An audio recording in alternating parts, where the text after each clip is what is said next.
میں دوستوں سے کہوں گا کہ اگر آپ اپنے کیمرے وہاں موڑیں, آواز میری چلے گی لیکن کیمرے اگر وہاں موڑیں, تو میں آپ کو ایک بات دکھانا چاہتا ہوں کہ بڑی بات ہوئی کہ دروازہ توڑا گیا, وہاں پر پولیس کے علاوہ لوگ آئے, اپنے ہی گارڈ جو ٹیلی فون کے اوپر لے رہے تھے انسٹرکشنز ان سے, ایک ذیشان صاحب تھے, ایک شکور صاحب تھے, ان کو اداروں کے لوگ بنا کے ایک من پسند چینل پہ چلوایا گیا وہ نیریٹو, بلکہ 2 پہ چلوایا گیا. وہ پھر ان چینلز کو, میں تو یہی کہہ سکتا تھا کہ آپ کو ماموں بنایا جا رہا ہے, لیکن کئی دفعہ تو لوگ خوشی کے لڈوؤں کے ساتھ بھی ماموں بنتے ہیں. یہ اب ان دوستوں نے فیصلہ کرنا ہے کہ وہ خوشی سے ماموں بن رہے تھے یا یہ بنا رہے تھے کہ اداروں کے خلاف پھر نیریٹو ایک دیا جا رہا تھا.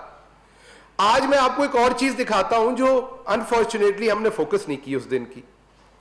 ان کا ذاتی رپورٹر, جس کو وہ درویش آدمی جو ہے کیپٹن ریٹائرڈ صفدر صاحب, وہ کہہ رہے ہیں کہ وائرل کر دو, اب وائرل کر دو اس ویڈیو کو, وہ جو انہیں سر کہہ رہا ہے, وہ تمام ویڈیو میں دروازے کے سامنے بھی کھڑا بنا رہا ہے, اس کے بعد وہ لفٹ میں بھی ویڈیو بنا رہا ہے, وہ ہر جگہ پہ, وہ ان کا پرائیویٹ کیمرہ مین ہے, ہر جگہ پہ کیپٹن صفدر کے آگے وہ ویڈیو بناتے جا رہا ہے اور ایک ایک پولیس مین کو فوکس کر رہا ہے وہ.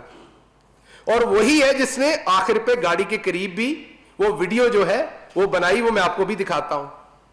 وہ جی دروازہ ٹوٹا ہے تے کمڑیو ایدی ویڈیو شیئر کر دیو اس کیمرے دی.